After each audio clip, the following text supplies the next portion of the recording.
Hi everyone, Danielle here. I'm going to be doing I guess, kind of like the start of Order of Eventide. This is a pen and paper RPG for 1 to 4 players. This definitely won't be a whole session, but we'll see how far we get through. So if you didn't watch my overview video, let me just kind of flip through the first sections here. We have the table of contents, so you'll see that the book is going to be broken up into a part 1, which is going to go through all the rules, and then we have a part 2, which is essentially the game book. I also really like the graphics here, kind of give you an overview of what it really might look like if you're trying to imagine the world of Valeria. So I do want to read through parts of these. So let's go over the introduction.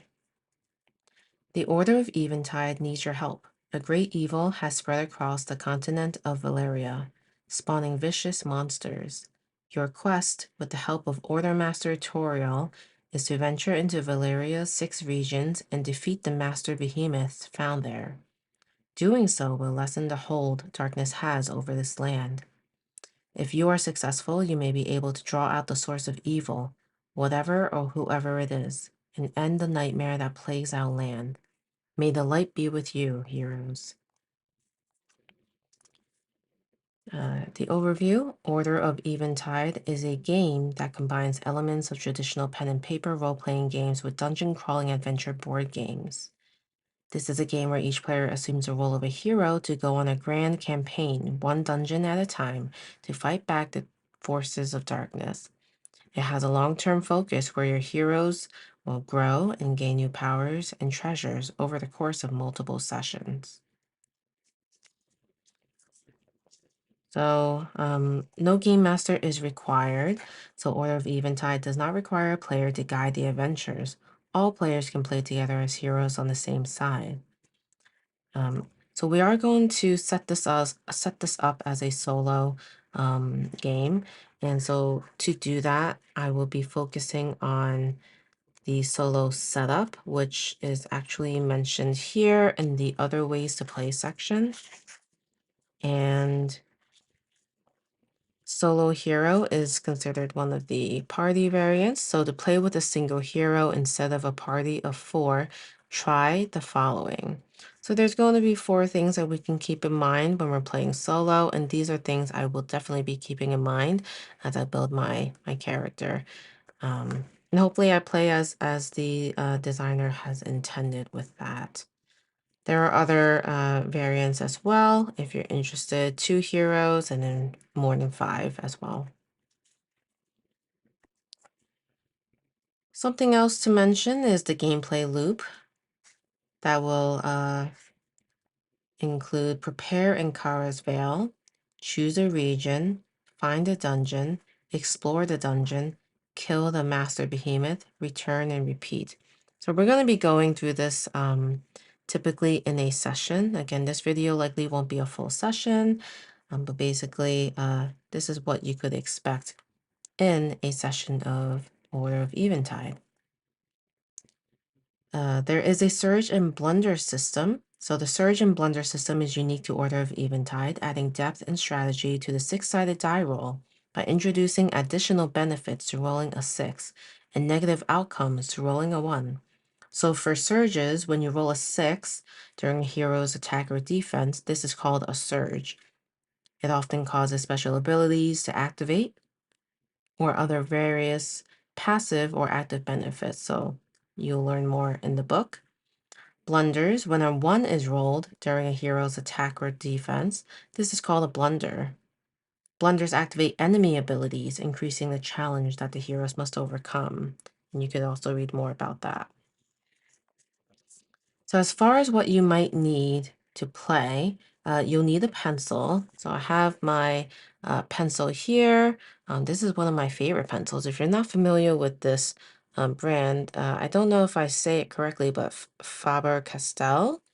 They make really nice pens and pencils as well. And so I really enjoy using this pencil just for anything that requires a pencil. This doesn't come with an eraser though. That's something to know. So you're gonna need another way to erase, but I love that the lead just kind of comes out like this. So I'll be using this pencil during this video. I grabbed 2d6, so I'll be having that as well. And I do have my sheets printed out. So I printed out from their website one of their hero sheets. So this is one of the full-size pages I printed out. We also have a dungeon sheet, or this is the combat sheet that you could print out from the website as well. And then, yeah, this is the dungeon sheet. So this is where you'll be drawing out your dungeon, which I think is pretty neat. All right. So we have all of this here. Let's make some room so that I could create my character or my hero. Okay. So we do have some more details about the gameplay overview. Again, I'm just creating one hero. I'm playing a solo game here. And then I'll be going to page 57 to prepare in Kara's Vale. All right, so let's create our character. So to start, my hero name will be, I think I'm just gonna keep it pretty simple and name it DaniCha. And then we are currently at level 0, I know that. And then as far as initiative or order of play, it will just be 1 because I'm 1 player. And then essence and glowstone we'll get to. So we'll continue kind of flipping through this, and maybe I will zoom out so just so you can see more of the sheets here. If you're on mobile, in case you didn't know, if you use the YouTube app, at least on the iPhone, you could zoom in by just like zooming in and out just to see things a little bit more closely. So if you wanted to zoom into my sheet or the book at any time, if you're on a mobile app, you could, yeah, easily do that. Okay, so the hero's manual. I always find this to be the most interesting part about RPGs. I'm not an RPG player by any means, so a lot of this isn't like natural to me. So I'm glad that they really walk you through how to create that hero. So we started with the name, and then now we have to pick a race. So there's a list of races here on page 20, but you can actually see some illustrations and descriptions on page 177. So let's head over there to 177. And now we are at the race anthology. So in terms of races, it's pretty typical. We have a dwarf, and they show the health, attack, and defense stats, along with a racial ability. So we have the dwarf, the halfling, half ogre, centaur, gnome, faun, half drake, tigerkin, taupoc, rockskin, outlander, apex, merfolk, and silvera, empyrean, and kenora, and lastly, druid. So as someone who doesn't really know what I'm doing, I'm gonna try to find someone that I just find to be simple. And I'm looking at the racial abilities as well. So there are things called surge charges, which I'm not too familiar with just yet, but they all seem to mention it.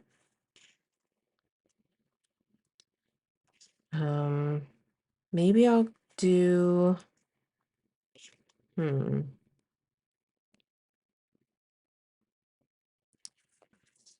something with health, or at least 2 good stats, maybe. So there's like health and defense for this elf. Maybe I'll do elf. So I'll choose elf as my race, and I'll go ahead and write that down. Elf. Okay. And then it says racial ability. So I'll go ahead and write this down. And it has the letter F and kind of like a diamond. And I just tried my best to do that. And it says spend 1 surge charge to inflict an enemy with drain. And then when an enemy with drain is killed, restore all weapon charges for the weapon that killed it. Okay.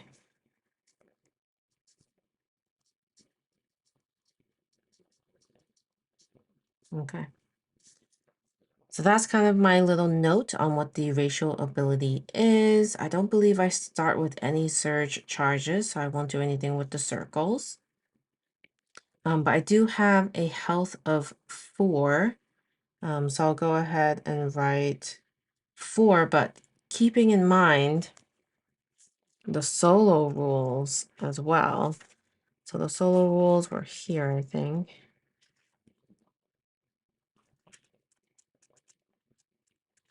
Were they towards the back? So it says multiply the starting health of your chosen race by 5. So I'll multiply that by 5. So 4 times 5 is 20. So that is my starting base. And then my level up is currently 0. And so right now I have 20 out of 20 health. Attack is base is 0.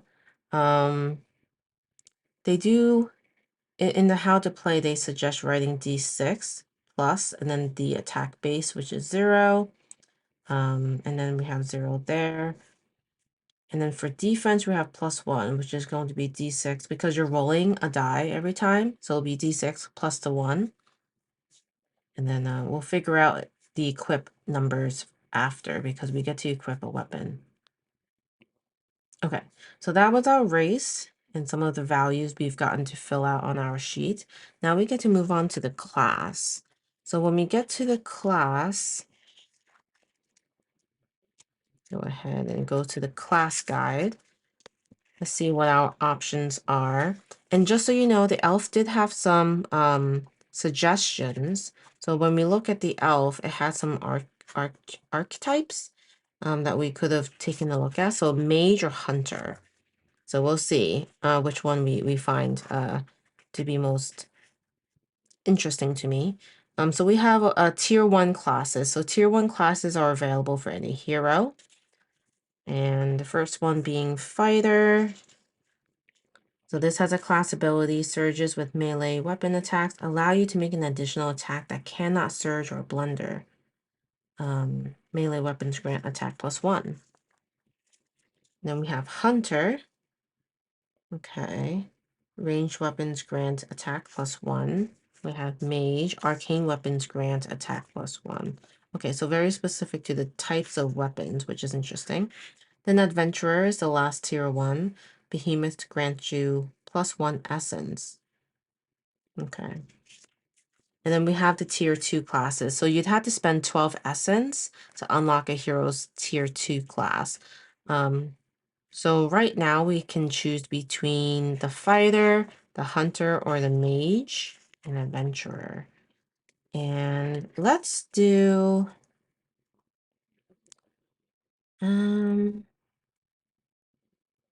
I guess let's just do a fighter. So let's say that that's our class. We are the fighter class.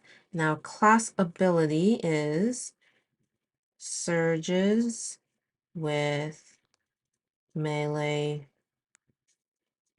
weapon attacks allow you to make an additional attack.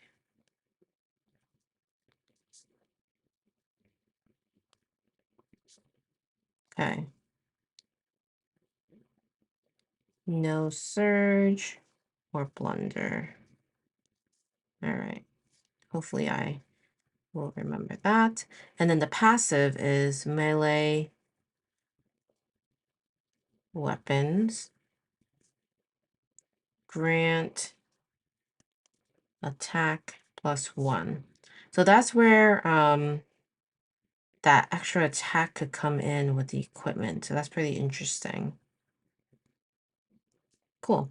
So we have the class, and now I think we can get to choose the weapons. So let's see about that.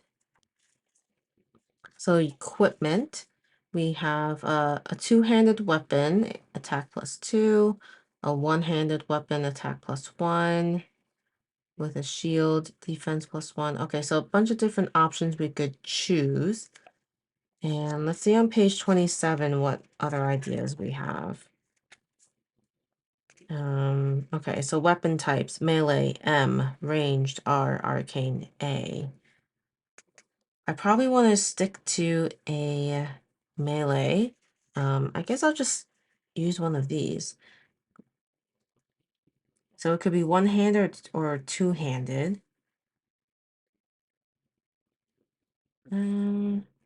I'll go with a thunder axe. And that's a weapon and two melee.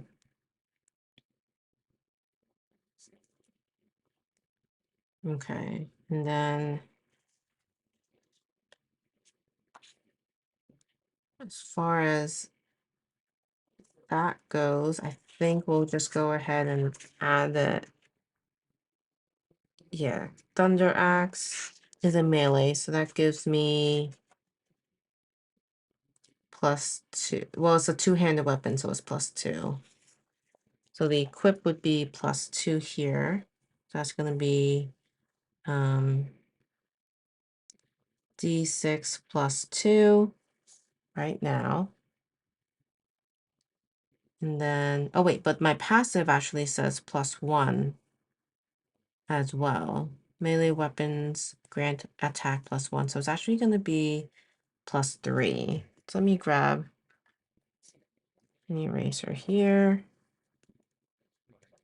And we'll just incorporate that 3 in here.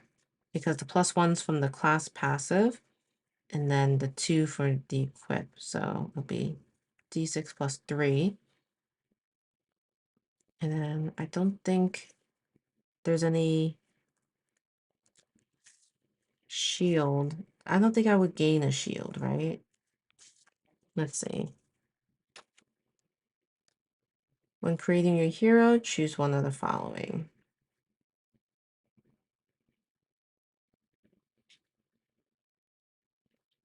Yeah, I did not end up choosing a shield. I only chose a weapon. Okay.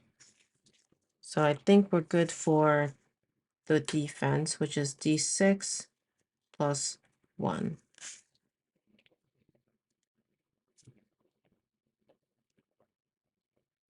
All right. So after that,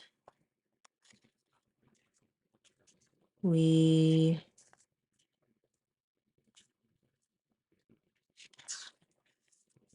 there is this section about the Eventide crest, armor, and backpack. The order equips each hero with an Eventide crest, a custom-fitted set of enchanted armor, and a backpack. Each hero's backpack has 10 slots to store any combination of up to 10 Lunite shards and consumables. Lunite shards are curious crystals found in dungeons that are imbued with arcane power to help your heroes survive. Okay, so we can equip up to 2 Lunite shards at a time. Consumables. After choosing starting equipment, heroes may spend their starting glowstone. Okay, so we'll have to get our glowstone. So defense, heroes start with a defense of D6 plus or minus the racial modifier. Okay, so we've done that. In glowstone, it says heroes start with 2d6 glowstone. Glowstone can be gained from altars, events, defeated enemies, and more. Spend glowstone in Kara's Vale to purchase consumables, upgrade equipment, invest in the town's shopkeepers, and more. All right, so we'll roll our dice for the first time here. See what we get. 6. So we have 6 glowstone. But something to keep in mind is that when you're playing solo, you do get to kind of up that a little bit instead of keeping it. So it says your hero, whenever a hero gains glowstone, multiply it by 4. So 6 times 4 is 24. I'm assuming the initial gaining of glowstone applies to that. So I've written 24 here. And yeah, we should be good now. And essence is solidified arcane energy gathered from defeated, forsaken, and behemoths. Essence can be used while in town to increase a hero's level and unlock class tiers or unlock guild perks. Heroes start with 0 essence, so I'll write 0 up here. All right. So there's definitely a lot of rules here that I'm not going to read through.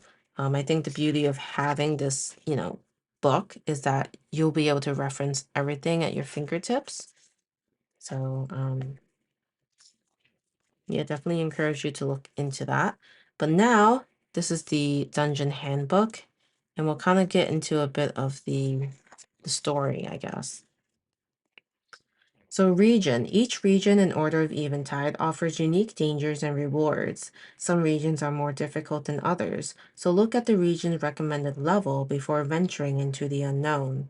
See Quest Compendium on page 73. So each region encompasses all the elements that you encounter and interact with while exploring a dungeon. So we have rooms, perils, lunite shards, enemies, treasure, weapon skills, altars, and master behemoths. So finding a dungeon. The quest compendium contains everything your party needs to fulfill their quest and rid the lands of darkness. So this is still basically the rules, how to navigate a dungeon, the roles. So if you were playing with 4 players, these would be the 4 different roles and responsibilities. As a solo player, I'd basically be assuming all of these roles. So searching a room, dungeons have more to be discovered beyond the obvious. Outside of combat, each room, except the entrance, may be searched once to find glowstone. Okay, you could track search rooms by drawing an S or similar symbol. Altars are the only way to summon the dungeon's master behemoth and complete the dungeon. Each time a hero activates an altar or kills a behemoth, the altar roll increases by +1, making it more likely to summon the master behemoth. Okay. So we have a combat codex, and I think we'll just skip to the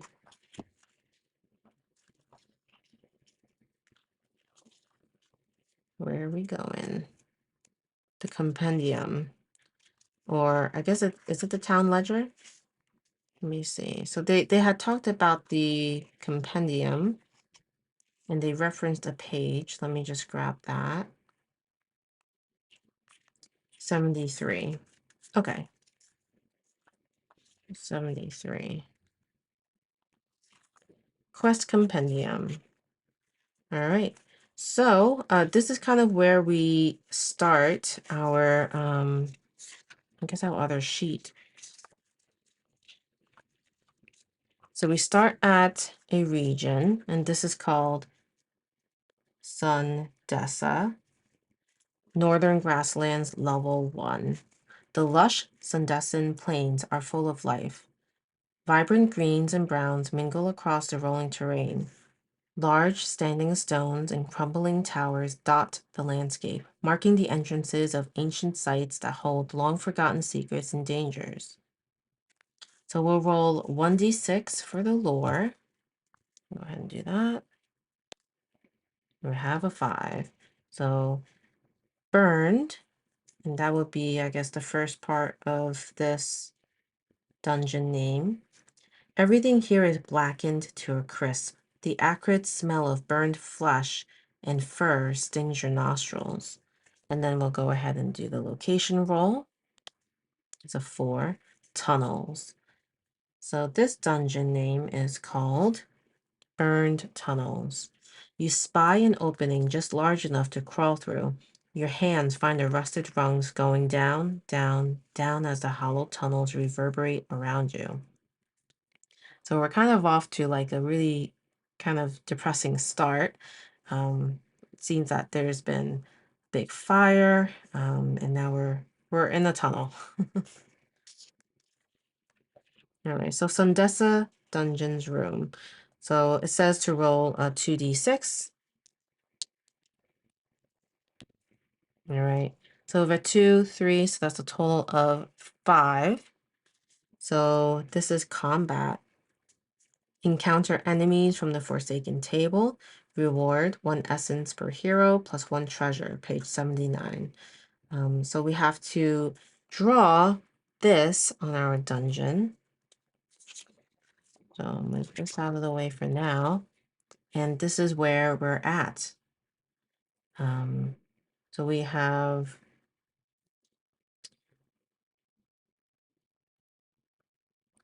going, I guess, where the entrance is. We have this square that kind of goes across 3, 1, 2, 3. That closes in, goes up, and goes out. And this is combat, so we're going to just draw this combat icon. And it says Forsaken.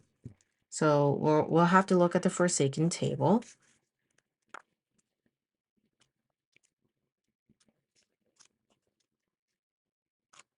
And it did not say what page it was on, right? Yeah. I think we saw it before, though, if I'm not mistaken.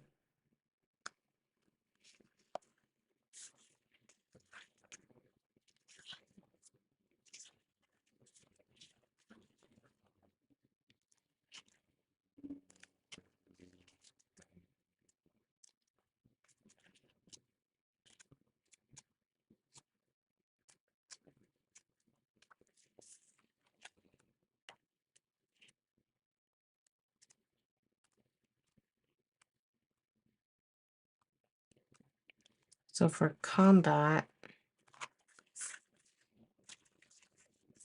I guess we'll just look at the table of contents here. Looking for the Forsaken table.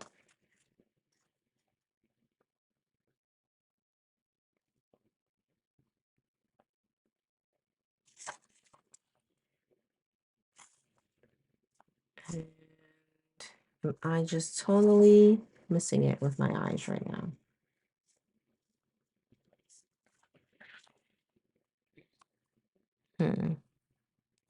So I had my thumb right on it already. So we have Forsaken, D6, roll. And it's a 2. Black Paw Cultist, level 4, D6 plus 2, lose 1 equipped weapon charge. So I don't even have any weapon charges right now. But yeah, so as far as this combat, we have Forsaken, and then the enemy is the Black Paw Cultist.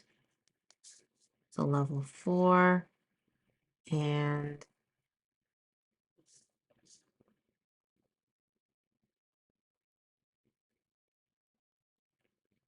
I'm not sure what Behemoth's attacks slash round is for, along with the notes, but it does tell you how attacks work. So heroes take a primary action to attack, roll attack stat plus bonuses, exceed enemy level, roll natural 6 for a surge, and a natural 1 for a blunder.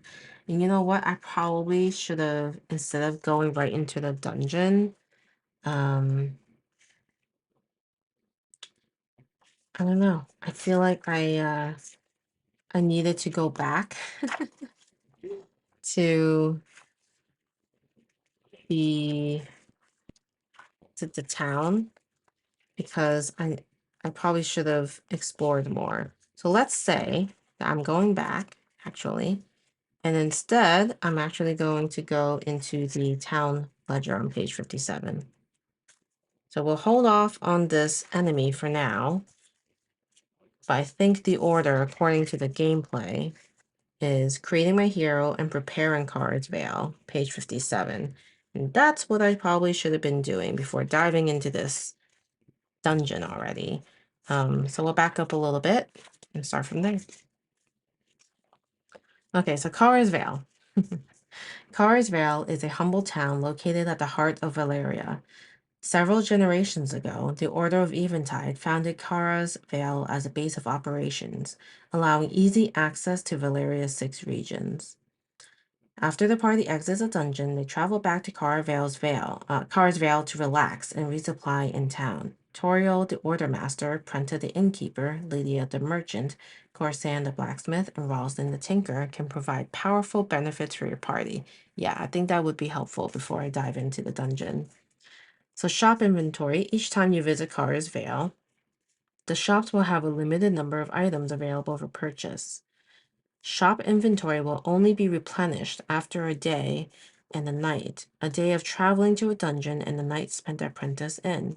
You don't need to kill the master behemoth for the shops to restock, but your party must spend the time traveling to and from a dungeon. Go and invest. Many residents of Kara Vale's own shops that could benefit from your investments. Your party can invest in glowstone into certain shops to unlock additional inventory and services. Once unlocked, each upgrade is available for the entire party for the rest of your campaign. Guilds. Like-minded adventurers across Valeria have come together to form guilds. There are 4 guilds that can offer unique benefits with guild perks and will recognize incredible feats with guild titles and the Sum of Glowstone. So there's 4. There's a Fighters, Hunters, Mages, and Merchants Guild. All right. So Order Master Toriel. Order Master Toriel stands as a pillar of strength within the Order, his presence commanding both respect and reverence. With a gaze that seems to pierce through to your very soul, Toriel warns you of the dangers you will face and why it is imperative that you must face them. It was his vision that led to your recruitment, and under his guidance you feel the weight of destiny to rid Valeria of the encroaching darkness and restore the light. His wisdom and might blaze as a beacon in these shadowed times. Toriel's mastery over the arcane allows him to raise your capabilities beyond their limits, and even to pass on your powers to others. So it says initiate services. The Order Master's initiate services are available to all heroes while in Kara's Vale.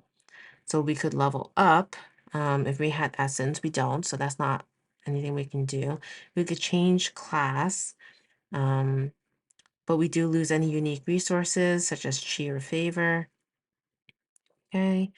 Training grounds, you can invest 250 glowstone to help equip the order with training equipment. Wow, that's a lot.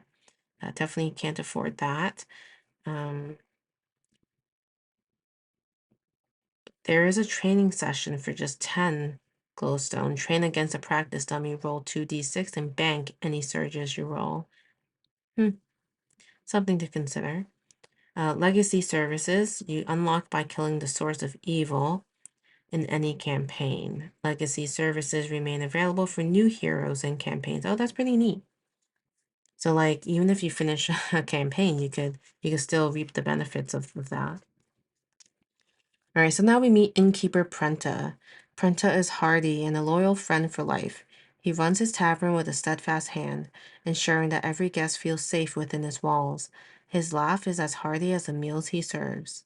His wisdom, earned from years of listening to travelers' tales, is freely shared with those in need.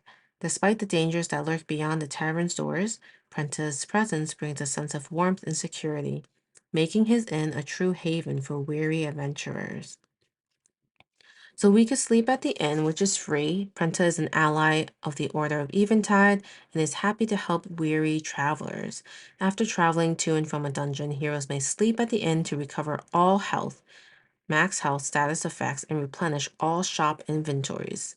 Sleeping permanently seals all open dungeons, barring them from entry forever. So I guess you can't actually go back to them. So you have to really, make a good decision if you're gonna end up sleeping at the inn. You could play Tavern Toss. You pay 2 glowstone to enter a dice game. Ooh, I love dice games. You may now bet any amount of glowstone up to a maximum of 10 glowstone. After putting your bet in, you roll 2d6, and then depending what you roll, it could be quadrupled, doubled, or you lose everything. Okay. After rolling, you may end the game and take all your glowstone, or you may continue to play with your larger amount. Hmm. Should I do that now? Why not? I'm here.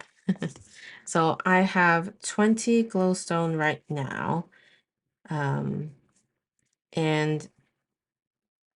I could only do a maximum of 10, at minimum 2 to enter. You may now bet any amount. So I have to, no matter what, I'm spending 2. So I'll spend 2, and so I'm down to 18.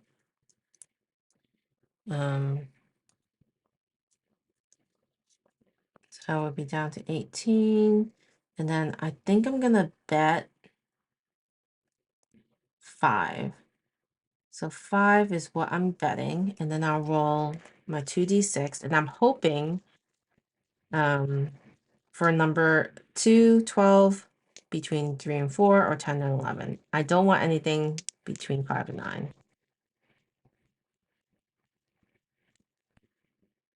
Okay, well, I got an 8. So I end up losing that. So I'm stuck with just 13 glowstone left. 13. And I'm kind of like tracking up here. Oh well. I'm such like a I love like games like this, so I just had to do it.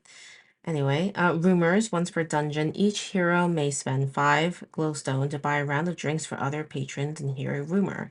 The following rumors only apply to the hero that buys the drinks. Okay. That's pretty neat. I'm not gonna do that this time around, but here's a close look at that table if you were to roll the d6. Okay, so we have Merchant Lydia here. Lydia is a trusted source of vital supplies, offering everything a hero of the order needs to stay healthy and strong. Her shelves are stocked with rare herbs, potent elixirs, and restorative potions, all carefully selected. Lydia's keen eye for quality ensures that every item she provides is both effective and reliable, making her an indispensable ally to any adventure. So Lydia's basic supplies are available to all heroes while Inkaras fail. Um, hmm. So she has some potions and she has 4 available. So I think a health potion might be nice. Antidote potion sounds good too. I could probably get some of that. So I will end up spending 13 is what I have left. I'll just spend 5 for now, which means I have, 7 left? No, wait. 13 minus 5 is 8, I think. So 8 left, and I'm just buying 1 health potion. So health potion, just 1. And then that would allow me to recover 1 health, and it's a consumable. So I'll just put 1x just to mark that I have just 1 of them. Craftwork supplies, so I could invest 85 to establish a supply line to a nearby alchemist and unlock craftwork supplies. So I can't do any of that right now. Potent supplies as well. It is locked by 200 glowstone, so I don't have that yet. But very cool that as you progress in your game and you gain more glowstone, you'll have access to a lot more different supplies from Lydia. And then just a reminder, sleeping at the inn replenishes all of the shop's inventories. So the health potion currently would have 3 available. Right. My camera started moving by itself. Apologies. All right, so we have Tinker Roslyn. So Tinker Roslin's workshop is a marvel of gears, springs, and whirring devices, where the line between engineering and magic seems to blur. Her intricate contraptions are born from a mind that sees the world inside out. While some whisper of sorcery, Roslyn knows it's her unparalleled ingenuity that breathes life into her creations. Her inventions are a testament to the power of intellect, imagination, and a love for explosions. So we can't do anything with her just yet. We don't have enough to invest, but she has explosive contraptions, arcane contraptions, and grimoires. We are meeting blacksmith Corsan. Corsan's forge. Okay, let me start over with that. Corsan's forge burns bright day and night, a testament to his unwavering dedication. His hands, calloused from years of labor, craft weapons and armor that have become legendary for their durability. Known for his meticulous attention to detail, Corsan's metalwork has saved countless lives, earning him the trust and respect of the entire community. Every piece he creates carries the weight of his experience and the strength of his character. It says a recent goblin raid destroyed Carsan's workshop, leaving him without the tools of his craft. All right, so another one that we can't take advantage at this point. Well, if we had the money to invest and help him rebuild, we can do basic smithing, advanced, or artisanal smithing. All right, so we're at the guild hall. The guild hall stands as the official representation of Valeria's guilds in Kara's Vale. Here, the paths of warriors, hunters, mages, and merchants intertwine. Its halls echo with the footsteps of seasoned adventurers and new recruits alike as they seek training, share stories, and forge alliances. Each wing of the guild hall is dedicated to one of the 4 guilds. Though diverse in their pursuits, all who gather here are bound by a shared purpose: to protect Valeria and seek fortune in its perilous lands. So there's 4 different guilds we could join. I'm guessing since I'm a fighter, I should probably be joining the Fighters Guild. It says heroes can join guilds to hone their craft with like-minded adventurers. The Fighters, Hunters, Mages, and Merchants Guild each offer unique benefits. After accepting a guild quest, heroes can make quest checks in altar rooms. Succeeding at the check completes the quest and unlocks the associated guild perk upon returning to Kara's Vale. So if I wanted to do Fighters Guild, I could see page 133 for the guild quests and perks, and then page 135 for the feats. So Fighters Guild. These warriors dedicate their time to helping fighters push their bodies beyond normal limits. Their unusual equipment is gathered from all around the continent. The results are simultaneously unbelievable and undeniable. Going to page 133, we have the Fighters Guild. It says join the Fighters Guild by paying 10G. Oh no, I only have 8 left, so that won't be any good for me. Well, I won't be able to join the guild just yet, but that's okay. But it does say, switch to another guild at any time by paying their fee. Each hero may only be a part of one guild at a time.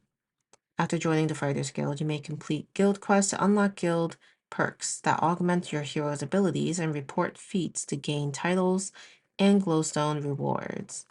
Okay, so here are some of the quests that you could do. And there's requirements and then the perks. That's pretty neat. And depending on the region is also where you can get these quests. Okay, so it's not something we can do right now without 8 glowstones, but something to know. All right. So now we are at the compendium, which we kind of jumped the gun on. I was just too excited to get into the dungeon. But yeah, so we already got in here. We have the rooms, and then we already had drawn our little room here.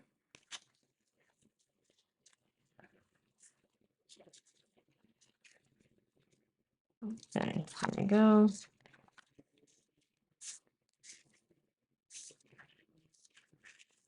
And I guess we could write the region down. This is Sundesa. And the region name was Burned, the dungeon name was Burned Tunnels. Okay. And then the party was just me. And we haven't done anything else there. So as far as the enemy attack, obviously we are currently in combat. And so we have a Black Paw Cultist, level 4. And I want to read more about how the attacks work. So, combat. In order of Eventide, heroes can encounter 3 types of enemies: Horde, Forsaken, and Behemoths. Combat is divided into turns and rounds. Use a combat sheet to keep track of enemy health, statuses, turns, and more. So I guess we'll just go ahead and switch to the combat sheet. A hero's turn consists of 1 primary action and 1 optional free action. On an enemy's turn, they will attack a random hero. I guess it'll just be me because I'm the only hero. 1 round of combat elapses once every hero and every enemy has taken their turn. Combat lasts until all enemies are killed or the heroes flee. Unless otherwise stated, all attacks deal 1 damage.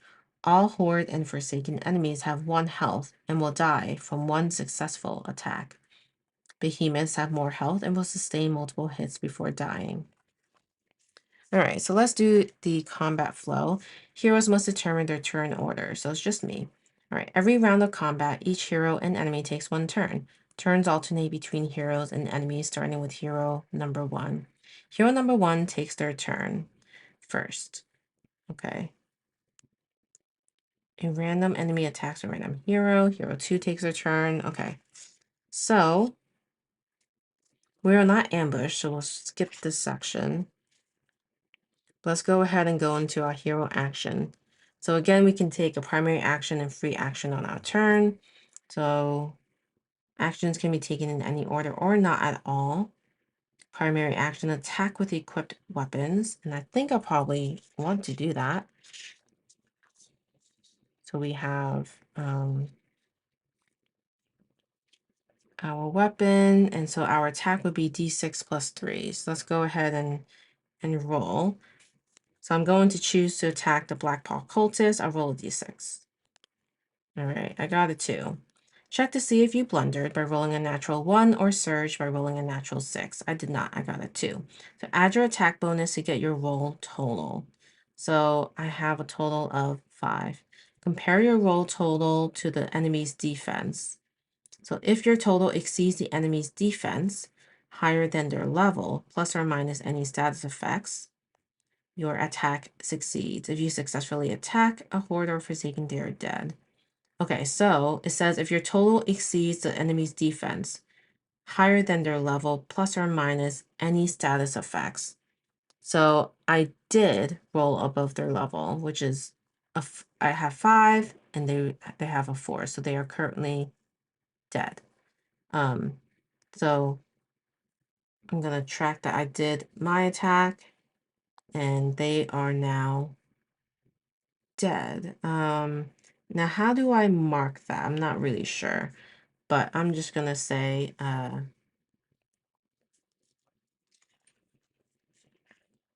overkill, guarding surges. Let me see if this will tell me what to do here.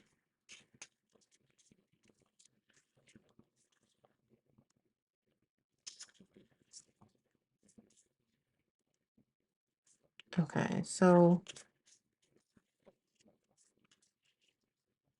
Okay, after killing all enemies in combat, the party resolves combat and gains rewards depending on what kind of enemy was encountered. The party shares one random treasure, and each conscious hero receives one essence. So now I have one essence. So you can mark the essence here. And then as far as gaining treasure, let me see if there's a section for treasure here.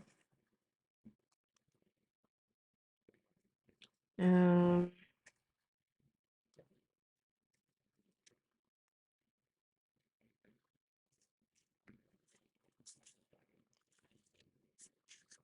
I'm guessing there's a treasure table.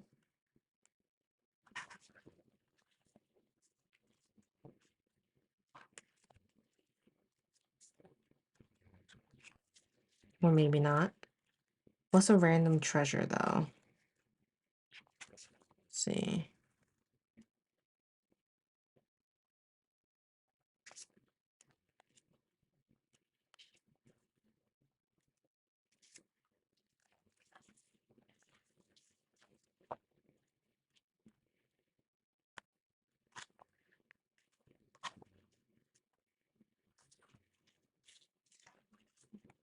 So we have these tables here. Okay, treasure. So we'll roll a d6. And it's a 4. Accessory. Roll on the Lunite shards and shield weapon. Cool. Okay. So we'll roll a d6. We got a 6. Lunite shard. You can prevent the first blunder you activate each combat by spending a free action from your next turn. Non-stacking. So, I guess I could try to track that here. Where would I track that though? Moonlight shard. Would that be? Yeah, in my backpack. So I have disarming shard.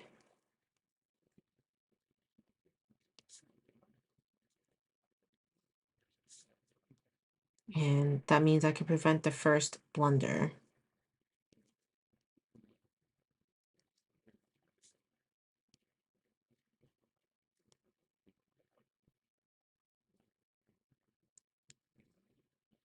Okay. Yeah, I'm gonna probably just leave it at that. I don't think I need to circle anything here, but I'll do that just to show that I have it maybe. But I do want to keep in mind that I can only have 2 Lunite shards equipped at a time. So that'll be my treasure there.